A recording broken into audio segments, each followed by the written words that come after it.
வழியாக அரசிக்கு சாதகமாக தான் முடிஞ்சிருக்கு. ஸோ ஜட்ஜ் வந்து எல்லாமே குமாருக்கு அகேன்ஸ்டாக இருக்குது, அவன் செஞ்ச தப்பு எல்லாமே ஆதாரபூர்வமாக நிரூபிச்சிருக்கு, அதனால் உனக்கு என்ன தண்டனை கொடுக்கணும் அப்படின்ற மாதிரி இருக்காரு.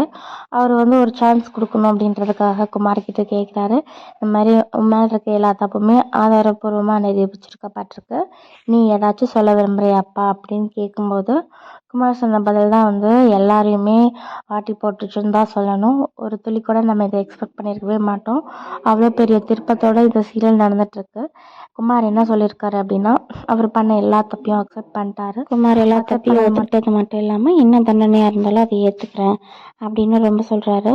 ஸோ அவர் மனசு மாறினதை பார்த்துட்டு அரசி இருந்துட்டு அரசியை கூப்பிட்டு ஜட்ஜ் கேட்கும்போது அரசி சொல்கிறாங்க, நான் வந்து குமாரை தண்டிக்கணும் அப்படின்னு நினைக்கல, பண்ண தப்பை ஒத்துக்கிட்டானாலே போதும், ஆனால் இப்போ அவர் எல்லா தப்பையும் ஒத்துக்கிட்டாரு, புரிஞ்சுக்கிட்டாரு, எனக்கு அதுவே போதும் அப்படின்னு சொல்கிறாங்க.